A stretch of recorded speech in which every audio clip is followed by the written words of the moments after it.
صراط المستقيم صراط الذين أنعمت عليهم غير المغضوب عليهم ولا الضالين. بسم الله الرحمن الرحيم. بسم الله الرحمن الرحيم.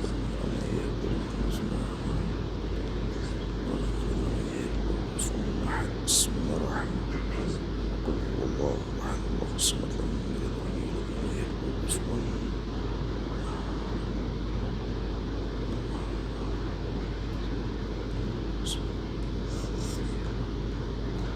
اللهم اغفر للمؤمنين والمؤمنات والمسلمين والمسلمات الأحياء منهم والأموات.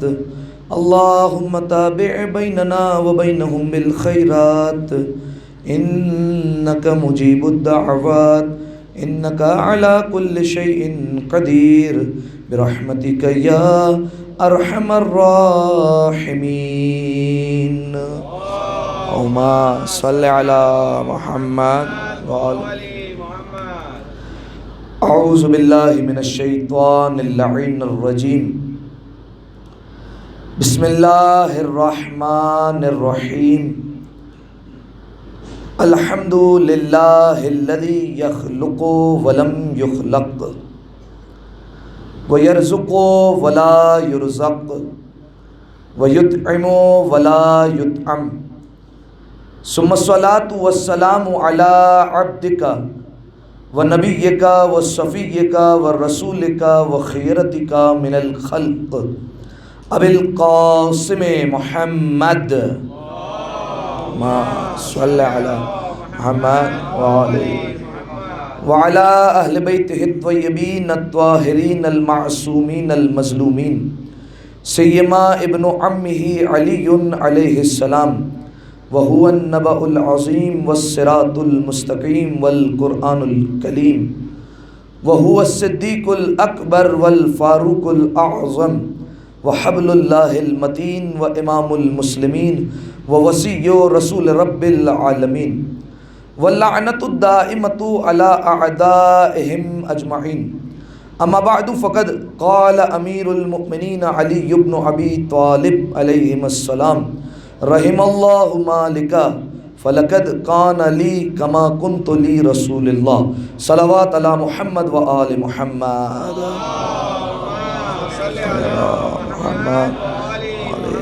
اس سے بہتر انداز سے مل کر بآواز بلند صلوات پڑھیں.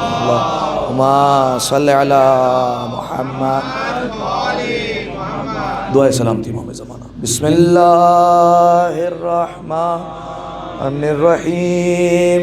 اللہم کن ولیک الحجت ابن الحسن صلواتک علیہ وعلا آبائے فی ہذہ الساعہ وفی کل ساعہ ولیا وحافظا وقائدا وناصرا ودلیلا وعینا حتی تسکنہ ارضک طوعا وتمتعہ فیہا طویلا. ما صلی علی محمد. سامعین محترم عزیزان گرامی قدر، ان 5 روزہ مجالس عزا میں جس موضوع کو مسلسل آپ کی خدمت عالیہ میں پیش کیا جا رہا ہے وہ ہے اصحاب باوفا. سامعین محترم، ان مجالس میں یہ کوشش رہی کہ آپ کے سامنے ان ہستیوں کا اور ان ذوات مقدسہ کا تذکرہ کیا جائے کہ جن کا تذکرہ عموماً ہماری مجالس عزا میں کم ہوا کرتا ہے. یا تو اجمالاً تذکرہ ہوتا ہے یا سرسری طور پر نام لے کر گزر جایا جاتا ہے، لیکن بہت ہی کم ایسی مجالس ہوا کرتی ہیں کہ جو مکمل طور پر منسوب ہوتی ہے ان ہستیوں سے. لہذا سامعین محترم، کوشش کی گئی کہ ان مجالس عزا میں آپ کے سامنے کچھ اصحاب باوفا کا تذکرہ کیا جائے، کیونکہ ان ہستیوں کا بھی مقام اور مرتبہ کم نہیں ہے. کیونکہ جو ہستیاں اہل بیت علیہ السلام سے وابستہ ہو جاتی ہے وہ محترم ہو جایا کرتی ہے. لہذا سامعین محترم، اور اہل بیت علیہ السلام کا کمال بھی یہی ہے کہ ان کے در پر جو بھی آیا اسے محترم بنا دیا، اور اگر ذرہ بھی ان کے در پر پایا گیا تو وہ آفتاب کی طرح موجود ہوا کرتا ہے۔ لہٰذا سامعین محترم، ان ہستیوں کا مقام کم نہیں ہے، لہٰذا کوشش رہی کہ آپ کے سامنے مسلسل اصحاب باوفا کا تذکرہ کیا جائے۔ لہذا گزشتہ مجالس میں آپ کے سامنے جناب سلمان محمدی کا تذکرہ کیا گیا، جناب ابو ذر غفاری کا تذکرہ کیا گیا، اور کل کی مجلس میں آپ کے سامنے جناب سلمان کا بھی تذکرہ ہوا اور جناب سلمان کی زبانی امیر المؤمنین کا بھی تذکرہ کیا گیا۔ اور میں جانتا ہوں کل کی مجلس کافی طویل ہو گئی تھی اور تقریباً بات 1.5 گھنٹے تک پہنچ گئی تھی۔ انشاءاللہ آج کوشش کر کے بات جو ہے وہ جلدی ختم کرنے کی کوشش کروں گا۔ ایک دفعہ صلوات پڑھیں مل کر بآواز بلندہ، اللہم صلی علی محمد وآل۔ لہذا سامعین محترم، اصحاب باوفا کا تذکرہ ہو رہا ہے، اور دیکھیے صحابی کسے کہا جاتا ہے؟ قرآن مجید میں پروردگار عالم نے صحابی کا لفظ استعمال نہیں کیا، البتہ اصحاب کا لفظ استعمال ہوا ہے۔ اصحاب صحابی کی جمع ہے۔ اصحاب کسے کہا جاتا ہے یا صحابی کسے کہا جاتا ہے؟ دیکھیے اہل سنت سے اگر آپ جا کر پوچھیں اور ان کی کتابوں کا مطالعہ کریں، اور برادران اسلام سے جا کر پوچھیں کہ بھائی آپ کے یہاں صحابیوں کی کیا تعریف ہے، تو دیکھیے ان کے یہاں کچھ تعریف ایسی ہے جو ہمارے نزدیک بھی معتبر ہے، لیکن زیادہ تر تعریف ایسی ہے جو ہمارے نزدیک قابل اعتبار نہیں ہے۔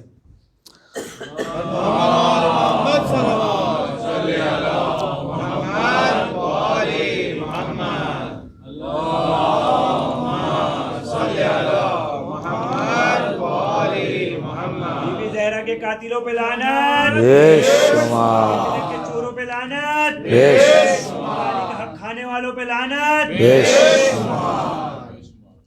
ایک دفعہ صلوات پڑھیں مل کر بآواز بلند، اللہم صلی علی محمد۔ ایک اور صلوات پڑھتے مل کر بآواز بلند، اللہم صلی علی محمد۔ دیکھیے سامعین محترم، اگر اہل سنت سے اور برادران اسلام سے تعریف پوچھا جائے کہ آپ کے یہاں صحابی کی کیا تعریف ہے، تو ان کے یہاں بہت ساری تعریف صحابی کی موجود ہے، لیکن اکثر تعریف ایسی ہے جو ہمارے نزدیک قابل اعتبار نہیں ہے اور انہیں ہم معتبر نہیں مانتے۔ جیسے انہوں نے ایک صحابی کی تعریف یہ کی، ان سے پوچھا گیا صحابی کسے کہتے ہیں، تو انہوں نے کہا کہ جو رسول اللہ کی صحبت میں بیٹھا ہو اور جس نے رسول اللہ کو دیکھا ہو اسے صحابی کہا جاتا ہے۔ ٹھیک ہے، دیکھیے صحبت سے ہی نکلا ہے صحابی، تو فرمایا کہ جو رسول اللہ کی صحبت میں بیٹھا ہو اور جس نے رسول اللہ کو دیکھا بھی ہو تو وہ صحابی جو ہے وہ اسے کہا جاتا ہے۔ سامعین محترم، یہ تعریف ہمارے نزدیک معتبر نہیں ہے۔ کیوں؟ کیونکہ ہم اس تعریف پر اعتراض کر سکتے ہیں کہ بھائی مکہ اور مدینہ میں کئی ایسے ٹہل رہے تھے جنہوں نے رسول اللہ کو دیکھا تھا اور رسول اللہ کی بزم میں بھی بیٹھے تھے۔ بھائی ابو لہب نے رسول اللہ کو دیکھا تھا، کیا ابو لہب کو صحابی مان لیں گے؟ ابو جہل نے رسول اللہ کو دیکھا تھا، کیا ابو جہل کو صحابی مان لیں گے؟ بھائی کتنے ابو نے رسول اللہ کو دیکھا تھا؟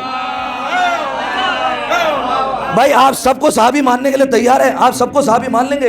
تو سامعین محترم، جب یہ اعتراض کیا گیا اس تعریف پر تو انہوں نے ایک لفظ کا اضافہ کر دیا۔ انہوں نے کہا ہاں بھائی یہ تو ہم بھی مانتے ہیں کہ یہ تعریف ہمارے نزدیک معتبر نہیں ہے۔ کہا کیونکہ اس تعریف میں کئی ایسے شامل ہو جائیں گے جو منزل کفر پر بھی تھے، لہذا وہ بھی شامل ہو جائیں گے، لہذا انہوں نے تعریف کو بدل دیا۔ انہوں نے کہا صحابی کی تعریف یہ ہے کہ جو صحبت رسول میں بیٹھا ہو، ایک، ٹھیک ہے توجہ رکھیے گا، جو صحبت رسول میں بیٹھا ہو ایک، دوسرا اس نے رسول اللہ کی طرف نگاہ بھی کی ہو یعنی دیکھا بھی ہو، دو، اور ایک شرط بڑھا دی، کہا لیکن وہ نگاہ ایسی ہو کہ جنہوں نے رسول اللہ کو محبت سے دیکھا ہو، جنہوں نے رسول اللہ کو محبت سے دیکھا ہو وہ ہمارے نزدیک صحابی ہے۔ ہمارے نزدیک یہ بھی صحابی نہیں، میں بتاتا ہوں ہمارے نزدیک کون صحابی ہے، لیکن انہوں نے اپنی تعریف میں اضافہ کیا، کہا پہلی شرط صحبت رسول، دوسری شرط رسول اللہ کی طرف نگاہ کی، اور تیسری شرط کہ رسول اللہ کی طرف جو نگاہ کی وہ محبت سے نگاہ کی ہو۔ سامعین محترم، ہم نے اس تعریف کو بھی رد کر دیا، لیکن ہم نے کہا لیکن اس تعریف میں اہل بیت علیہ السلام کا گوشہ چھپا ہوا ہے۔ کہا وہ کیسے؟ کہا ذرا یہ بتاؤ کہ جنہوں نے رسول کو محبت سے دیکھا ہو وہ تو رضی اللہ ہو جاتے ہیں، اور جنہیں خود محمد محبت سے دیکھے ہیں وہ پھر آپ کی نگاہ میں کیا ہو جائیں گے؟ ایک دفعہ صلوات پڑھیں مل کر بآواز بلند، اللہم صلی علی محمد، جزاکم اللہ۔ لہذا سامعین محترم، یہ دونوں تعریفیں ہمارے نزدیک قابل اعتبار نہیں۔ پھر ہمارے نزدیک تعریف کون سی ہے؟ دیکھیے ہمارے نزدیک تعریف یہ ہے صحابیوں کی، نمبر ایک صحبت رسول، رسول کی صحبت میں بیٹھا ہو، کیونکہ صحبت سے نکلا ہے صحابی، ایک۔ دوسرا یہ ہے کہ وہ رسول اللہ پر ایمان بھی لے کر آیا ہو، دو۔ اور تیسری شرط یہ ہے کہ جب رسول اللہ اس دنیا سے چلے گئے تو پھر بھی ایماندار رہا ہو اور وفادار رہا ہو. ٹھیک ہے, 3 شرطیں ہو گئی بھائی ہمارے ہاں. صحبت رسول, دوسرا رسول اللہ پر ایمان بھی لایا ہو, اور تیسرا رسول اللہ کے جانے کے بعد رسول کے ایمان پر ایمان بھی رکھتا ہو اور اہل بیت علیہ السلام کے ساتھ وفادار بھی رہا ہو. یہ ہمارے نزدیک صحابی کی تعریف ہو گئی, کیونکہ ہم ہر کسی کو صحابی نہیں مانتے. ہم صحابی اسے مانتے ہیں جس سے زہرا راضی ہو, جس سے فاطمہ زہرا راضی ہو, جو ان کے ساتھ وفادار رہا ہو, انہیں ہم صحابیت کا درجہ دیتے ہیں. لہذا سامعین محترم یہ بات ذہن میں رکھیے گا, صحبت رسول, رسول اللہ پر ایمان لایا ہو اور رسول اللہ کے بعد بھی ایماندار رہا ہو, لیکن صحبت رسول شرط ہے. ٹھیک ہے, لیکن ہم صرف بزم رسول کو معتبر نہیں مانتے کہ فقط کوئی جا کر رسول اللہ کی بزم میں بیٹھ جائے اور وہ صحابی ہو جائے, ہم اسے معتبر نہیں مانتے. اگر صرف بزم ہی معتبر ہوتی تو رسول اللہ کچھ لوگوں کو بزم سے اٹھاتے نہیں, لہذا صرف بزم معتبر نہیں ہے. لیکن سامعین محترم آپ نے سنا کہ صحابی اسے کہا جاتا ہے جس نے رسول اللہ کو دیکھا ہو. سامعین محترم 2 صحابی ایسے ہیں کہ جو رسول اللہ پر ایمان لائے لیکن انہوں نے رسول اللہ کو دیکھا نہیں, پھر بھی وہ صحابی ہیں. توجہ ہے, رسول اللہ پر ایمان لائے ہیں, صحبت رسول بھی ضروری ہے, رسول اللہ پر ایمان لائے لیکن انہیں صحبت رسول میسر نہیں ہوئی, انہوں نے رسول اللہ کو دیکھا نہیں, لیکن پھر بھی وہ صحابیت کا درجہ رکھتے ہیں. اور انہیں صحابی مسلمانوں نے نہیں کہا, کائنات کے رسول نے صحابی کہا ہے. اگر مسلمان کہتے تھے تو ہم بات کو ٹھکرا دیتے, لیکن کائنات کے رسول نے صحابی کہا. کون کون؟ پہلے نمبر پر آتے ہیں اویس کرنی. ٹھیک ہے, جناب اویس کرنی کون ہے؟ یہ جناب اویس کرنی وہ ہیں جو رسول اللہ پر ایمان لائے لیکن دیدار نہیں کیا تھا. یمن کے رہنے والے تھے اور ایک دن شوق ہوا کہ رسول اللہ کا دیدار کر لیا جائے, تو اپنے گھر سے نکلے, چلے رسول اللہ کی زیارت کرنے کے لیے. جیسے ہی گھر سے نکلے تو فوراً والدہ نے حکم دیا, کہا کہ رسول اللہ کا دیدار کرنے, رسول اللہ کی زیارت کرنے جا رہا ہوں. کہا ٹھیک ہے جاؤ, زیارت کر کے آ جاؤ, لیکن سورج کے غروب ہونے سے پہلے واپس آ جانا. والدہ نے حکم لگا دیا. جناب اویس نے کہا ٹھیک ہے. جناب اویس چلے, مدینہ پہنچے, اور مدینہ میں آ کر معلوم ہوا کہ یہ رسول اللہ کا وقت نہیں ہے جس وقت وہ مدینہ میں ہوتے ہیں. رسول اللہ اس وقت مدینہ سے باہر گئے ہوئے ہیں کسی کام سے, لہذا ملاقات نہیں ہو سکتی. اویس انتظار کرنے لگے کہ کب رسول اللہ آئیں گے. انتظار ہوتا رہا اور یہاں تک کہ وہ وقت قریب آ گیا کہ اب کچھ ہی لمحات میں سورج غروب ہو جاتا. فوراً ذہن میں خیال آیا کہ رسول اللہ نے ہی کہا تھا کہ والدہ کی نافرمانی نہیں کرنا. فوراً ذہن میں خیال آیا, لہذا کہا رسول اللہ کا دیدار پھر کبھی ہو جائے گا لیکن والدہ کی اطاعت بھی کروں گا. فوراً دوبارہ چلے اور اپنے شہر دوبارہ چلے گئے. جیسے ہی چلے رسول اللہ آ گئے دوبارہ. رسول اللہ آئے, رسول اللہ نے کہا کیا یہاں کوئی یمن سے آیا تھا؟ کیا یہاں کوئی یمن سے آیا تھا؟ کہا یا رسول اللہ آپ کو کیسے پتا چلا؟ کہا میں جب بھی یمن کا رخ کرتا ہوں تو مجھے خوشبو آیا کرتی ہے. فرمایا یا رسول اللہ اویس آئے تھے لیکن والدہ کی اطاعت کی وجہ سے وہ واپس چلے گئے ہیں. رسول اللہ نے کہا میں کہتا ہوں اس نے میرا دیدار نہیں کیا لیکن وہ پھر بھی میرا صحابی ہے, وہ پھر بھی صحابیت کا درجہ رہتا ہے. سامعین محترم تو اویس کے کردار سے یہ پتا چلا کہ اویس نے صحیح ماں کی اطاعت کی. توجہ, جزاکم اللہ, سلامت رہیے. اویس نے صحیح ماں کی اطاعت کی لیکن رسول اللہ کا دیدار نہیں کیا, پھر بھی صحابی ہو گئے. لیکن کچھ لوگ تھے جنہوں نے غلط ماں کی اطاعت کی, غلط.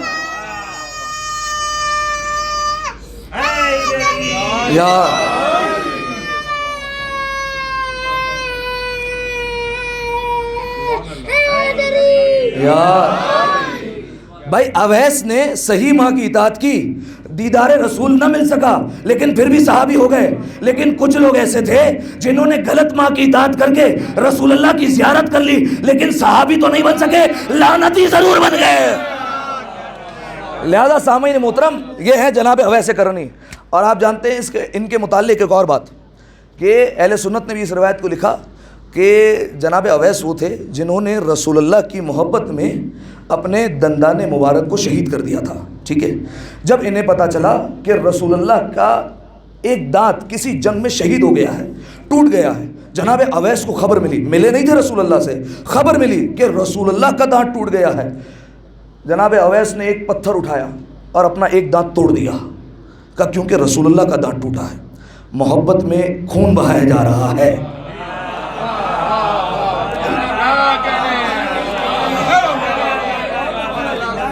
لہٰذا ایک دانت توڑ دیا.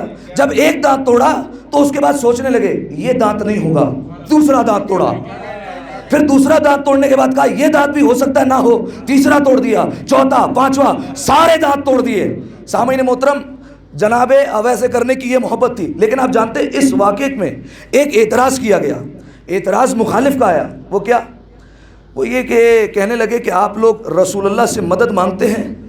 کہا گیا بالکل مدد مانگتے ہیں. جب ہم امیر المؤمنین سے مدد مانگتے تو رسول تو علی کے بھی مولا ہے, تو پھر ہم ان سے بھی بدرجہ اولا مدد مانگتے ہیں. فرمایا رسول کیسے مدد کر سکتے ہیں؟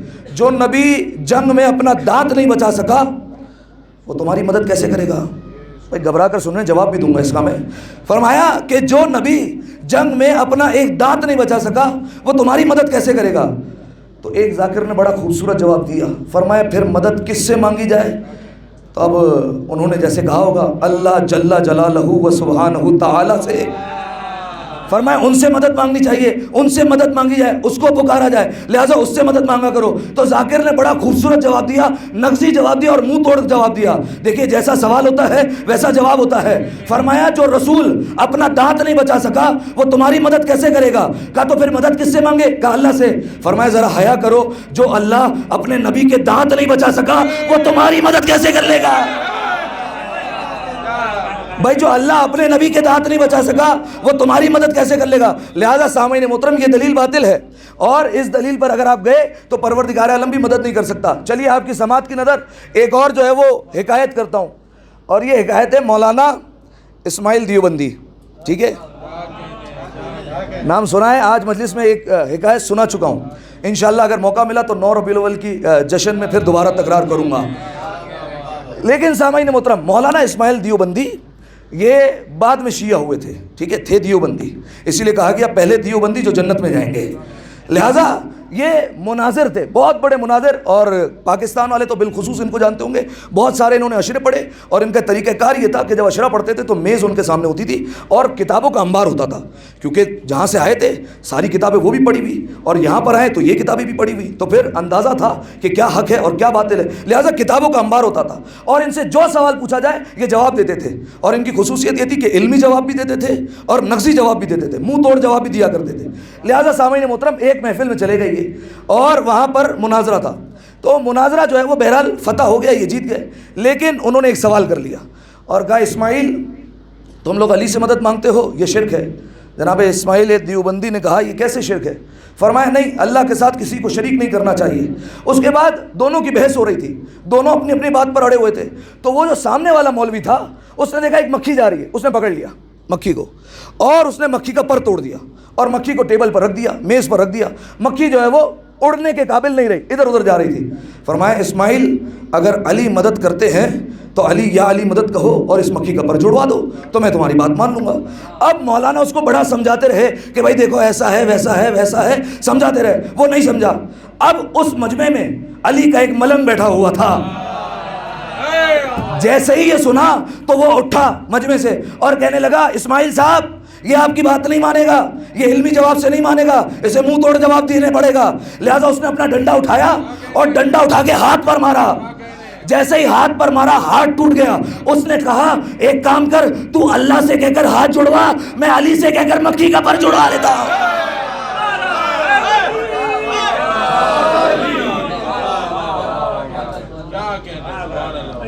تو اللہ سے کہہ کے ہاتھ جڑوا لے, ہم یہ علی کہہ کے مکھی کا پر جوڑوا لیتے ہیں.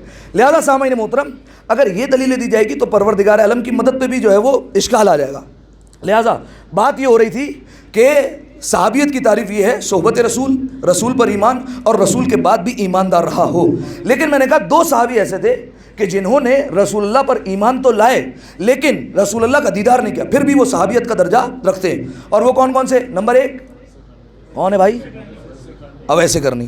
دوسرے ہیں مالک اشتر. ٹھیک ہے, مالک اشتر رسول اللہ کا دیدار نہیں کیا لیکن پھر بھی رسول اللہ نے ان کے لیے فرمایا مالک اشتر ایک سچا صحابی ہے. دیدار نہیں کیا ہے رسول اللہ کا لیکن پھر بھی کہا مالک اشتر ایک سچا صحابی ہے. مالک اشتر کے لیے فرمایا.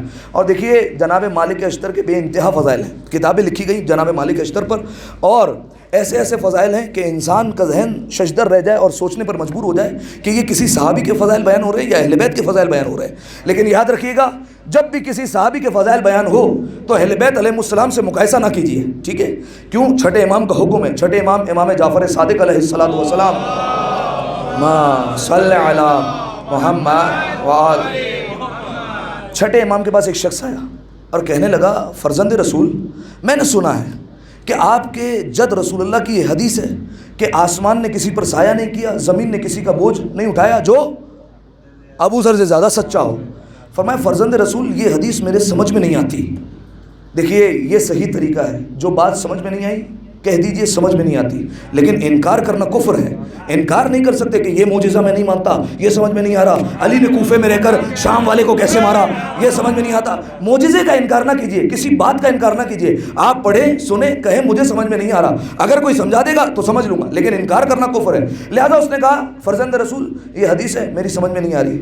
امام نے کہا کہ کیوں سمجھ میں نہیں آ رہی؟ فرمایا اگر ابو ذر کا یہ مقام ہے، اتنا سچا ہے، تو آئین رسول اللہ و آئین امیر المؤمنین، پھر رسول اللہ کہاں جائیں گے جو اصدق الصادقین ہیں، یعنی سچ بولنے والے میں بھی سب سے سچے، اور علی کہاں جائیں گے جو صدیق اکبر ہیں؟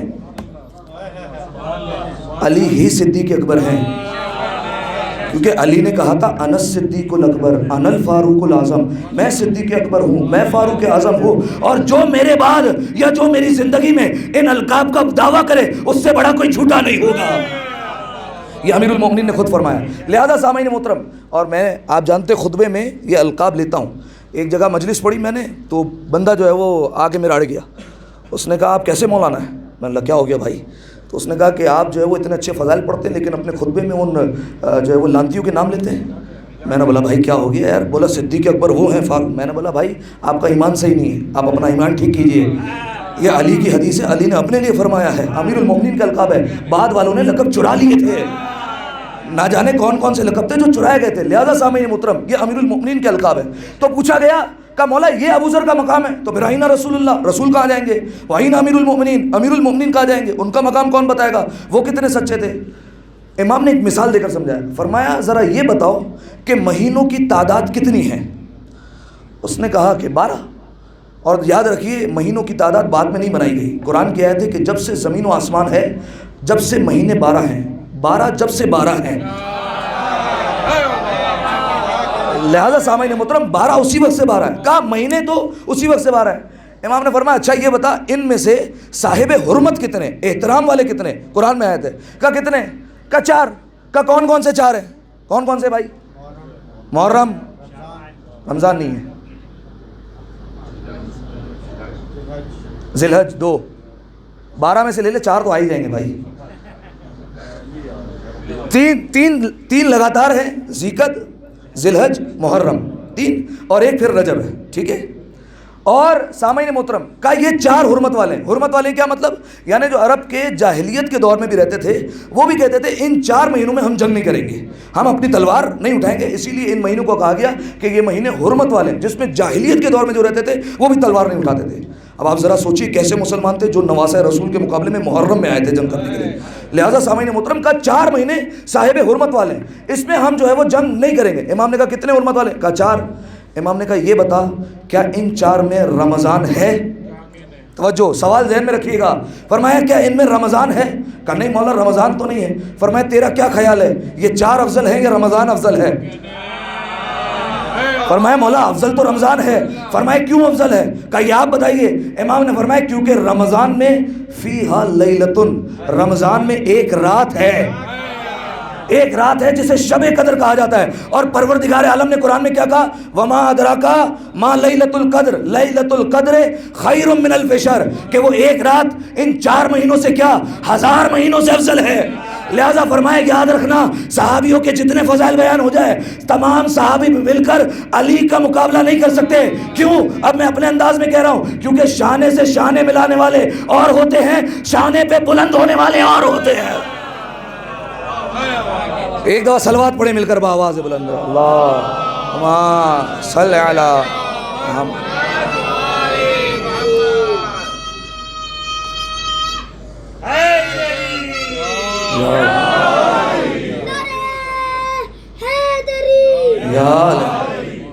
لہذا سامعین محترم اصحاب کے اتنے فضائل ہیں، بعض اوقات انسان خود جو ہے وہ سوچنے لگتا ہے کہ یہ اصحاب کے بیان کی جا رہے ہیں یا اہل بیت کے بیان کی جا رہے ہیں۔ ایسی ایسی کرامات ہیں اصحاب کرام کی، کبھی موقع ملا تو انشاءاللہ پیش کروں گا۔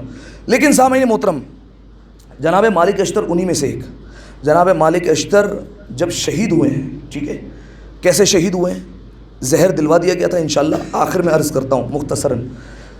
جب شہید ہو گئے تو شام والے نے زہر دلوایا تھا، ٹھیک ہے، تو شام والے نے خود کہا تھا جب مالک اشتر شہید ہوئے، فرمایا آج میں نے علی کا دوسرا بازو بھی کاٹ دیا۔ پہلا بازو کس کو کہا گیا؟ فرمایا پہلا بازو میں نے صفین میں کاٹا تھا۔ کون تھے صفین میں صحابی؟ عمار یاسر۔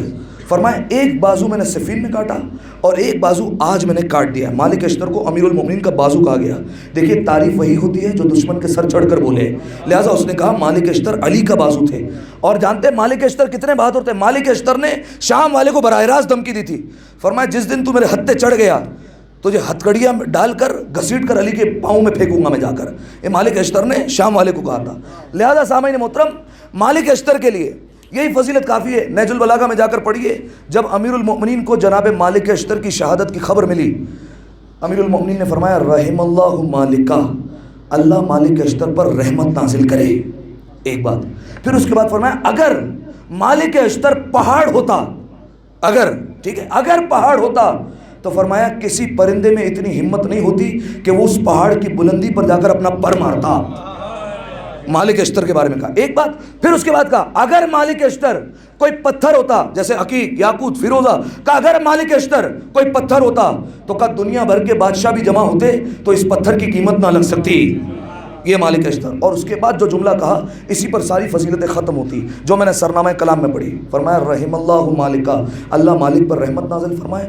لقد کان لی، فرمایا مالک میرے لیے ایسے ہی تھا جیسے میں رسول کے لیے تھا، میں جیسے رسول کے لیے۔ سامعین محترم، یہ فضیلت کم نہیں ہے۔ رسول اللہ جب بھی جہاں جاتے تھے علی ساتھ ساتھ ہوتے تھے۔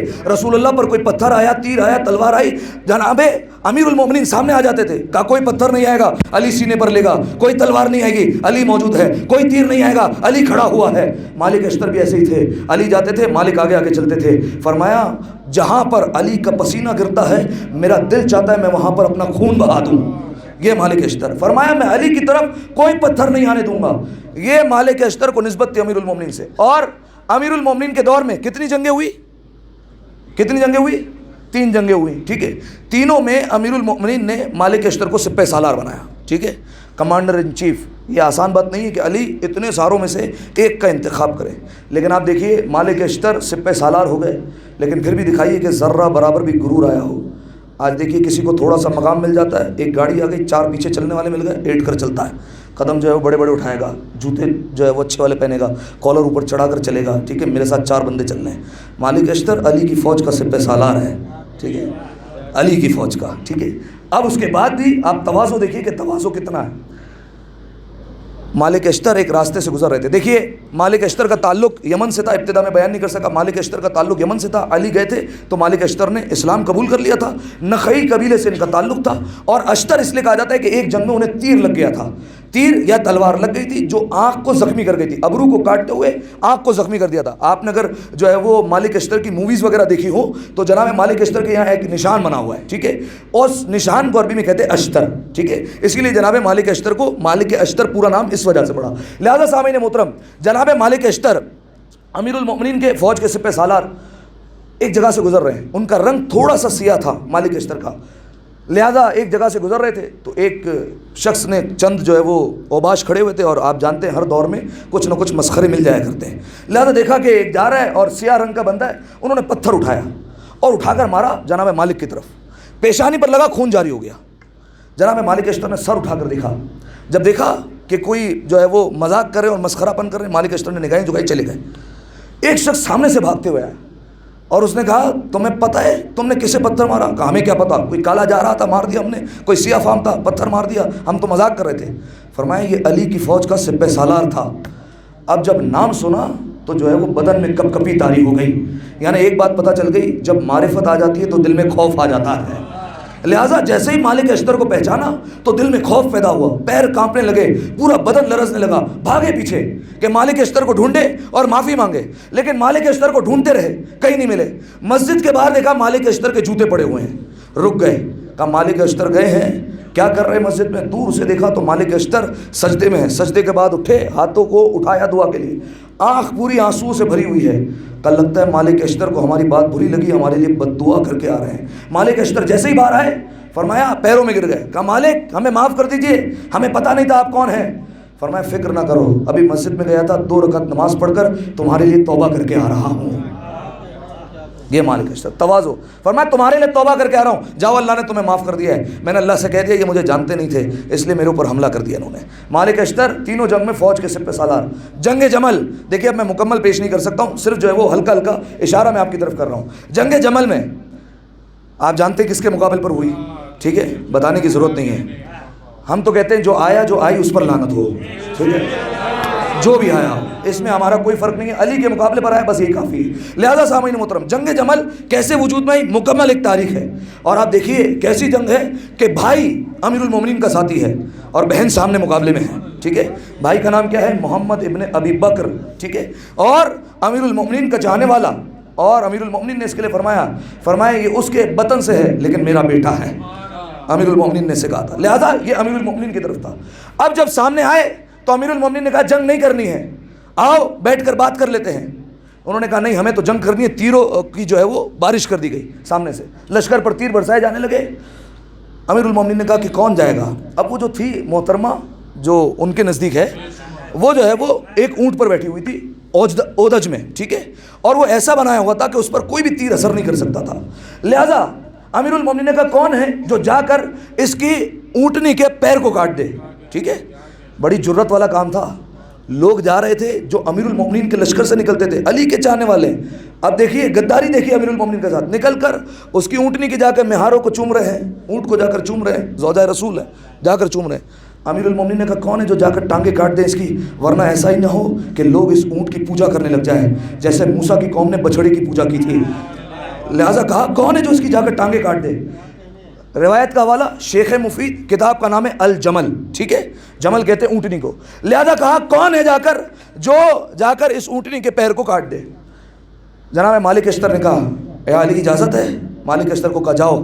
مالک اشتر گئے، اونٹنی کا ایک پیر کاٹا، وہ اونٹنی اپنے 3 پیروں پر کھڑی رہی۔ مالک اشتر نے دوسرا پیر کاٹا، 2 پیروں پر کھڑی ہے۔ مالک نے تیسرا پیر کاٹا، 1 پیر پہ کھڑی ہے۔ امیر المومنین نے کہا مالک اب جب حملہ کرو تو لا حول ولا قوت کہہ کر حملہ کرو۔ یار آپ نے غور نہیں کیا لا حول ولا قوت کب پڑھتے ہیں ہم؟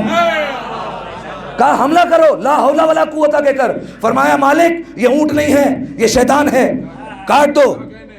کتنا عجیب معاملہ ہے نا، جب باپ بیٹھا تھا تخت پر تو اس نے کہا تھا میرے ساتھ ایک شیطان رہتا ہے، جب بھی دیکھو تو مجھے سیدھی راہ پر لا دو۔ عجیب معاملہ ہے، باپ پر شیطان آتا ہے، بیٹی شیطان پر آتی ہے۔ لہذا فرمایا مالک لا حول ولا قوت کہو، پیر کاٹو۔ مالک نے جیسے ہی کاٹا، اب جو ہے وہ اودج اوپر سے گری۔ اچانک سے امیر المومنین کے لشکر سے کوئی رفتار سے نکلا اور بجلی کی رفتار سے آیا، اور اس نے جا کر جو اودج سے گری اس کو اپنی سواری پر لے لیا فوراً۔ اب جو ہے وہ دیکھیے جب بندہ کوئی اوپر سے گرتا ہے تو اس کو کچھ نظر نہیں آتا، ٹھیک ہے، اس نے فوراً شور مچا دیا، علی نے میری عزت کا خیال نہیں کیا، میں زوجہ رسول تھی۔ تو فوراً جو ہے وہ گھوڑ سوار نے کہا ذرا آنکھیں کھولو، یہ علی نہیں ہے، یہ تمہارا بھائی آیا ہوا ہے محمد ابن ابی بکر۔ پتا تھا کل کلا کا الزام لگ جائے گا کہ علی نے نقصان پہنچایا تھا، لہذا فوراً بچا لیا۔ مالک اشتر جنگ جمل میں سپہ سالار، آئیے جنگ صفین، جنگ صفین میں بھی سپہ سالار بنا دیا۔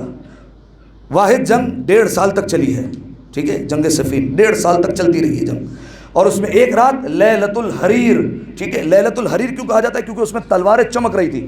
آپ دیکھتے ہیں رات کی تاریکی میں کبھی جو ہے وہ بلی کی آنکھیں چمک رہی ہوتی ہیں، ٹھیک ہے، لہذا اس کو بلی کو کہا جاتا ہے حریر، لہذا کہا گیا لیلۃ الحریر، تلواریں ہی نظر آ رہی ہے صرف۔ اس میں علی بھی جنگ کر رہے ہیں، مالک اشتر بھی جنگ کر رہے ہیں، اور جنگ کرتے کرتے صبح نمودار ہو گئی۔ حالانکہ حکم ہے کہ رات کے وقت جنگ روک دیا کرو، لیکن ان بدبختوں نے رات کے وقت بھی جنگ جاری رکھی، لہذا دفاع میں امیر المومنین کے لشکر نے بھی جنگ جاری رکھی، لہذا حملہ کرتے جا رہے ہیں۔ صبح نمودار ہو گئی، جب صبح نمودار ہو گئی تو مالک اشتر دیکھنے لگے۔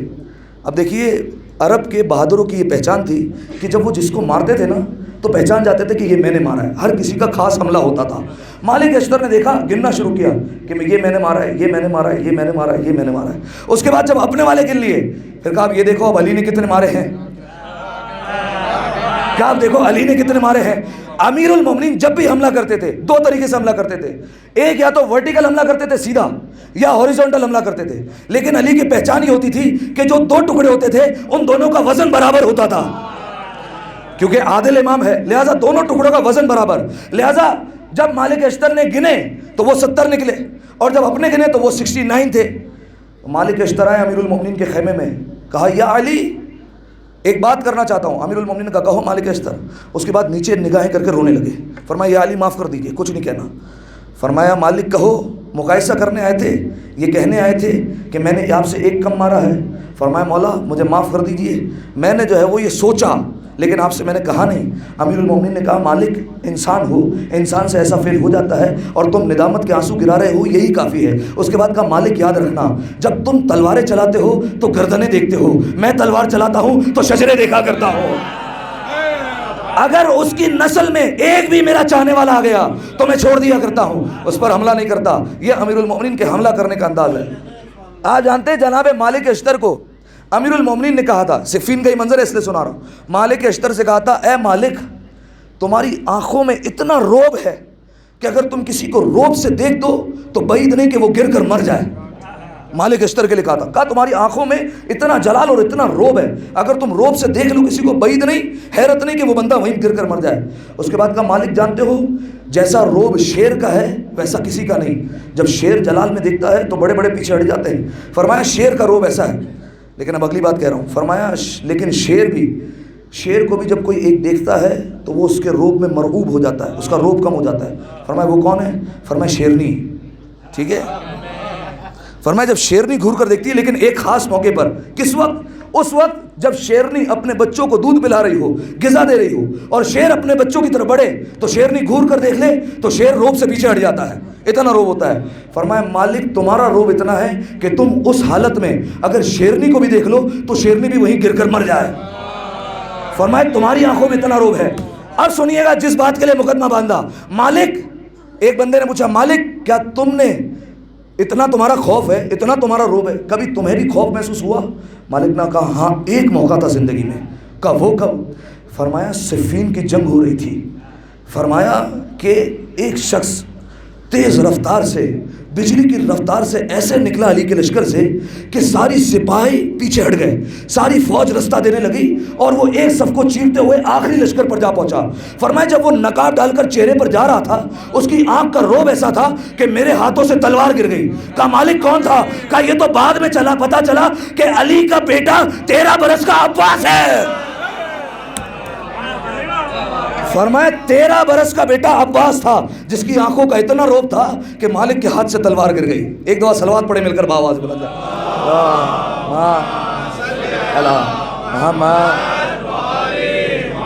ایک دفعہ پھر صلوات پڑھ دے مل کر بآواز بلند ہے.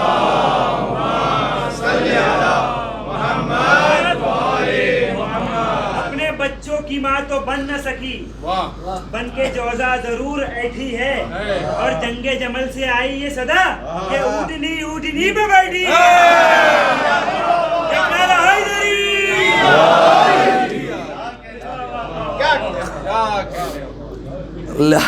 ایک دو صلوات پڑھے میرے مل کر باواز بولنا.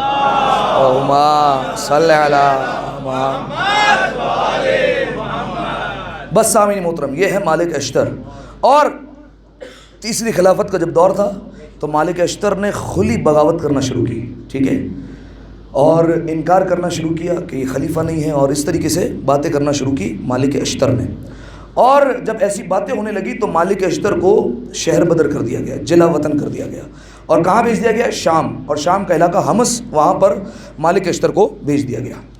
اس کے بعد جب امیر المومنین کا دور خلافت آیا تو مالک اشتر دوبارہ پلٹ کر آ گئے. اور جب آئے تو سب سے پہلے صحابی تھے جنہوں نے علی کے ہاتھوں پر بیعت کی تھی. سب سے پہلے تھے مالک اشتر جنہوں نے علی کے ہاتھ پر بیعت کی, اور لوگوں کو کہتے جاتے تھے دیکھو یہی برحق خلیفہ ہے, اس کے ہاتھوں پر بیعت کرتے جاؤ. مالک اشتر کا یہ نعرہ ہوا کرتا تھا, لہذا ایک ایک کی بیعت کرواتے رہے. ایک موقع ایسا آیا, بس میں قریب ہو گیا منزل مسائل سے, ایک موقع ایسا آیا کہ محمد ابن ابی بکر کا خط آیا مولا کو. محمد ابن ابی بکر کو مولا نے مصر کا گورنر بنایا تھا, ٹھیک ہے, وہاں کے گورنر تھے. اور محمد ابن ابی بکر کو جب روانہ کیا گیا تھا, اچھا ایک تاریخ یہ بھی سن لیں محمد ابن ابی بکر کے حوالے سے بھی, کہ تیسرے خلیفہ نے بھیجا تھا ان کو, ٹھیک ہے, کہ جاؤ اور مروان کو معزول کرو اور تم جا کر گورنر بن جاؤ, کیونکہ محمد ابن ابی بکر کھلا مروان کے خلاف بولتے تھے, لہذا کہ تم اسے ہٹاؤ اور جا کر اسے معزول کر دو. محمد ابن ابی بکر کو خط دے دیا. امیر المومنین کے پاس آیا, مولا خط مل گیا, میں جا کر گورنر بن رہا ہوں, اجازت ہے آپ کی؟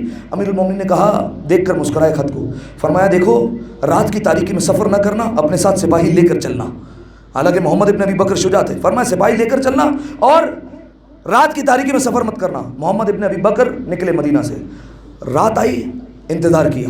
اب دیکھیے ایک طریقہ ہوتا تھا کہ اکیلے سفر نہیں کرتے تھے, جب پوچھتے تھے کہ بھائی تم کہاں جا رہے ہو, تم کہاں جا رہے ہو, اور بتایا جاتا تھا ایک ہی جگہ پر جا رہے ہیں, تو ساتھ نکلا کرتے تھے تاکہ راستے میں کوئی حملہ نہ کر دے.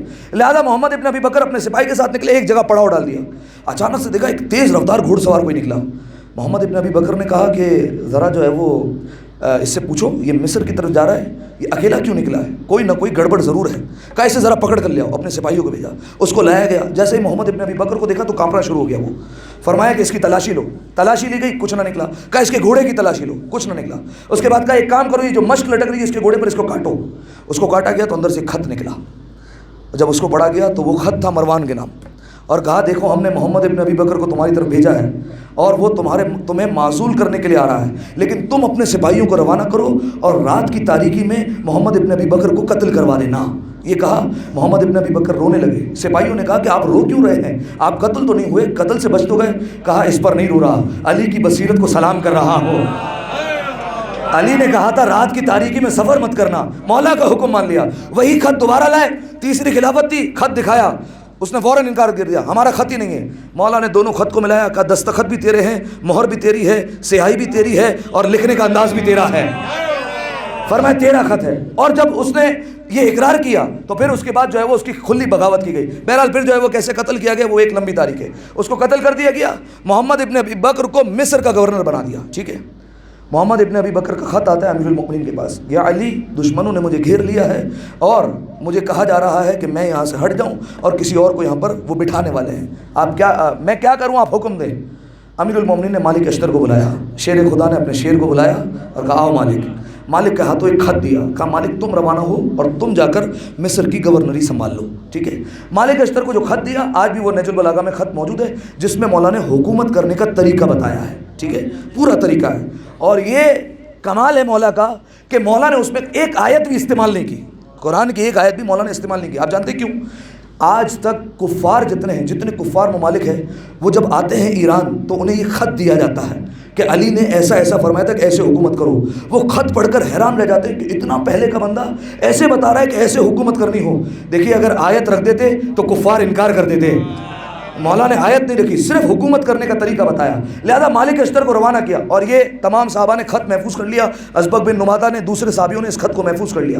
مالک اشتر چلے, شام والے کو خبر مل گئی کہ یہ مالک اشتر آ رہے ہیں مصر کا گورنر بننے. اگر مالک گورنر بن گئے تو مجھے گھسیٹتے ہوئے علی کے پاس لے جائیں گے, اور وہ وقت دور نہیں ہے جب مالک مجھ تک پہنچ جائے.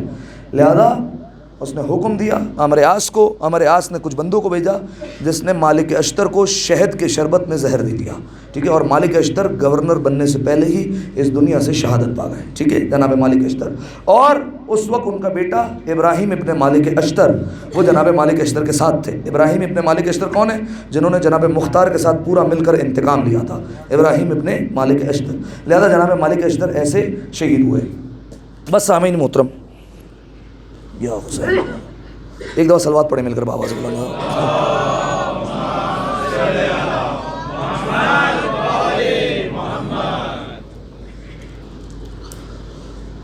سامعین محترم, مالک اشتر کی شہادت ہوئی اور مظلومانہ شہادت ہوئی. لیکن ہم مالک اشتر سے کہیں گے اے مالک, جب آپ شہید ہوئے تو تسلی دینے کے لیے ایک بیٹا تو موجود تھا آپ کے پاس, وہ آپ کے ساتھ کھڑا ہوا تھا. بس چھوڑ دیں کمیل بھائی.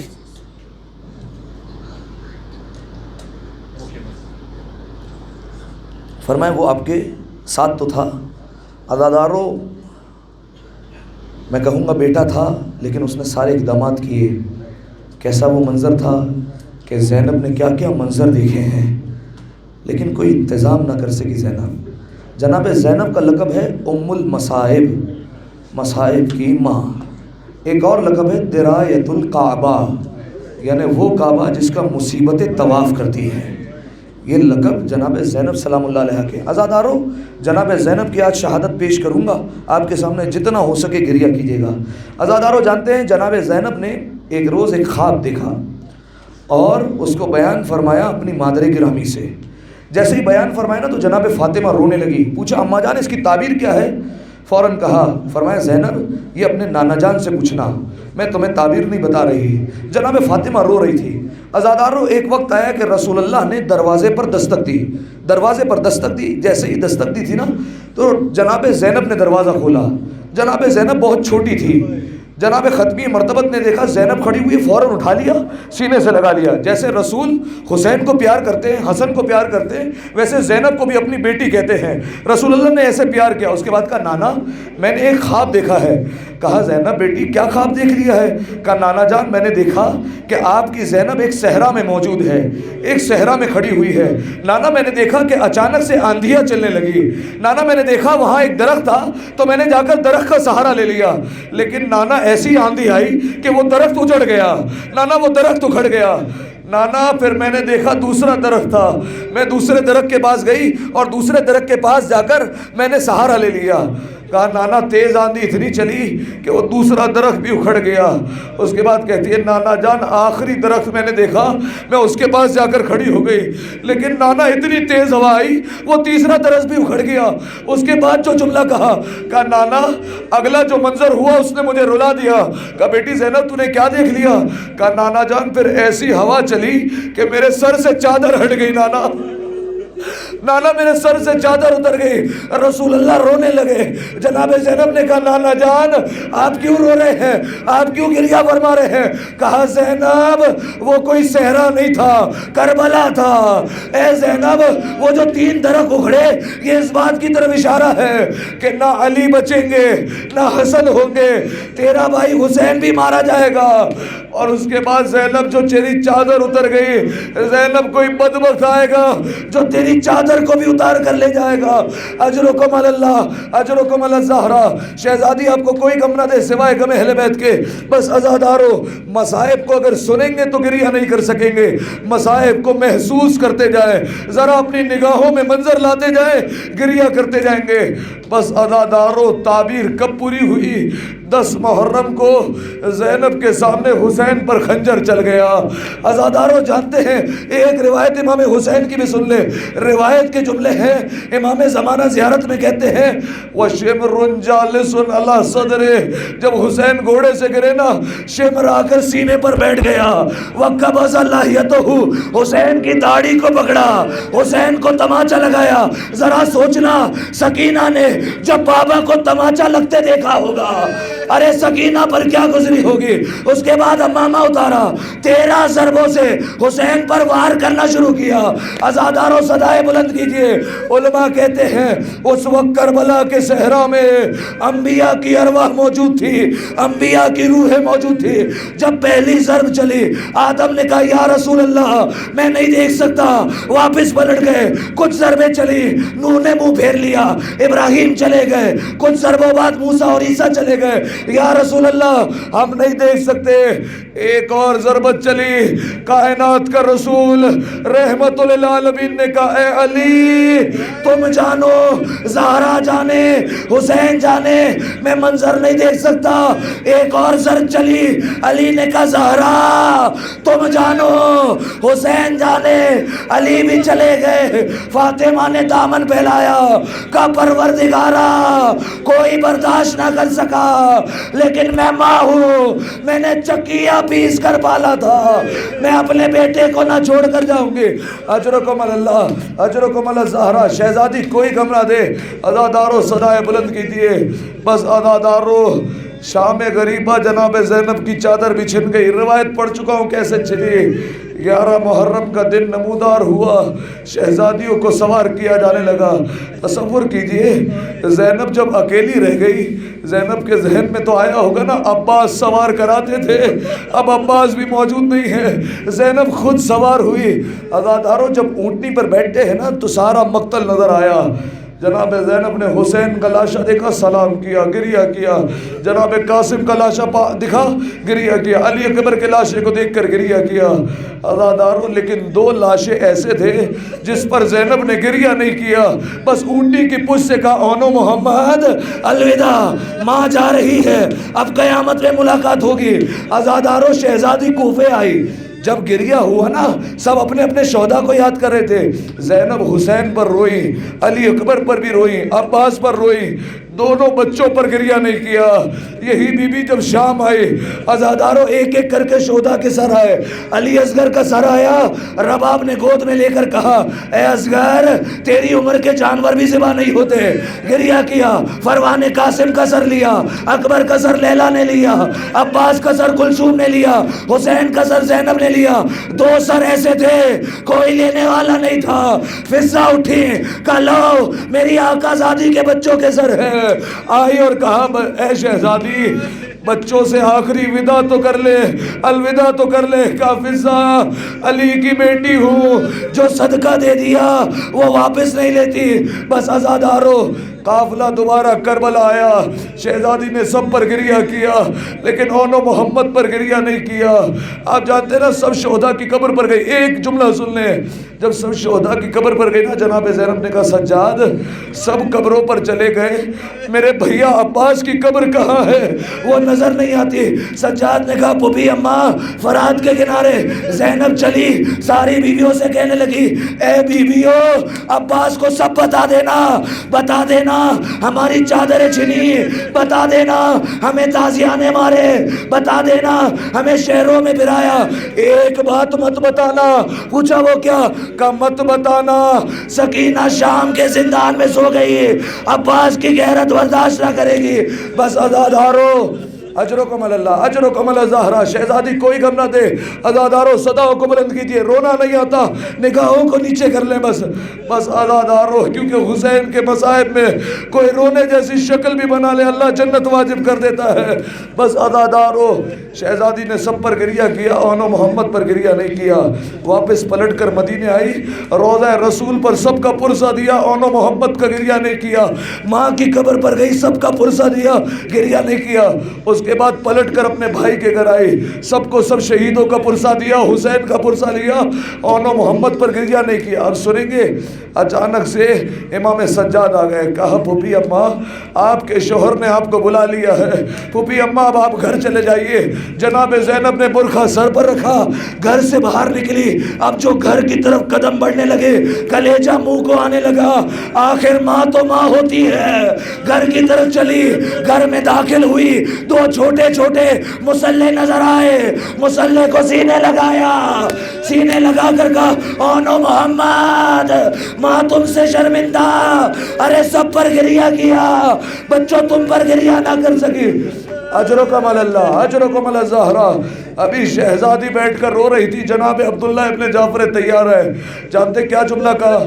کہنے لگے اے ضعیفہ آپ کون ہیں, آپ میرے گھر میں کیا کر رہی ہیں؟ ابھی میری زوجہ زینب نہیں ہے, جب وہ آئے تو آپ آ جائیے گا.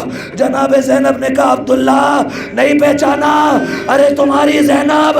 عبداللہ اونو محمد مارے گئے, عبداللہ زمین پر گرے. زینب نے کہا عبداللہ کیا ہوا, بچوں کی شہادت برداشت نہیں ہوئی؟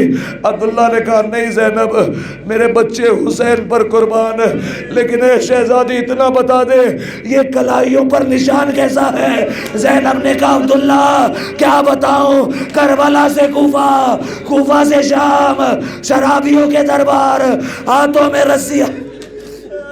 اجرکم اللہ, اجرکم اللہ زہرا. بس عزادارو آخری روایت سن لیجئے شہزادی زینب کی شہادت کیسے ہوئی. ایک وقت آیا جناب زینب چلی ہیں شام کی طرف, کہہ کر چلی تھی نا، جب شام سے چل رہی تھی بیویوں سے کہا تھا نا اے بیویوں دوبارہ دمشق کا رخ کرو، جب ساری بیویوں نے رخ کیا تھا تو کہا تھا اے بیویوں گواہ رہنا میں سکینہ کو چھوڑ کر تو جا رہی ہوں لیکن ایک دن واپس پلٹ کر آؤں گی، اور میری سکینہ کا خیال رکھنا، اس کی قبر پر آتے رہنا، چراغ روشن کرتے رہنا، تھوڑا سا اس کے پاس بیٹھ جانا تاکہ اس کی قبر پر تنہائی نہ ہو۔ بس عزادارو جناب زینب چلی ہے شام کی طرف۔ عزادارو ایک موقع وہ آیا، قیام کیا، امام سجاد بھی ساتھ تھے، ایک باغ میں ٹھہرے نا، امام سجاد نے کہا پھوپھی اماں آپ جانتے ہیں یہ کون سا باغ ہے؟ جناب زینب نے کہا سجاد کون سا باغ ہے؟ کہا یہاں ہمارے شہداء کے سر لٹکائے گئے تھے۔ جناب زینب نے سنا، کھڑی ہوئی، ایک بار باغ کو اچھی طرح دیکھا، کہا سجاد مجھے یاد ہے یہاں میرے اکبر کا سر لٹکا تھا، یہاں میرے قاسم کا سر تھا، یہاں میرے عباس کا سر تھا، یہاں ننھے علی اصغر کا سر تھا۔ اس کے بعد ایک درخت کے پاس آ کر بیٹھ گئی، کہا ارے یہاں میرے بھیا حسین کا سر تھا، ارے میں کیسے بھول جاؤں۔ جناب زینب گریا کرتی رہی۔ عزادارو صبح کا وقت ہوا تھا، جناب زینب باغ میں چل رہی تھی، ایک شامی لعین نے دیکھا، اسے معلوم ہوا یہ علی کی بیٹی ہے، قریب آیا، باغ سے بیلچہ اٹھایا، زینب کے سر پر بیلچہ مارا گیا، خون کا فوارہ جاری ہوا، زینب وہی گری۔ سید سجاد کچھ دیر بعد آئے، کہا پھوپھی اماں اٹھئے کیا ہو گیا؟ ایک بار نعرہ بلند کیا، انا للہ و انا الیہ۔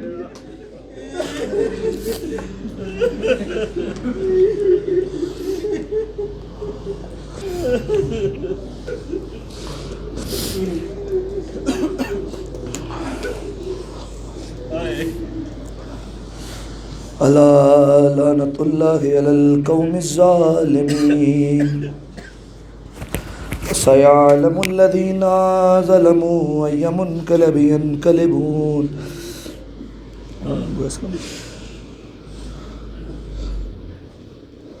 دعا پڑھنی ہے نا؟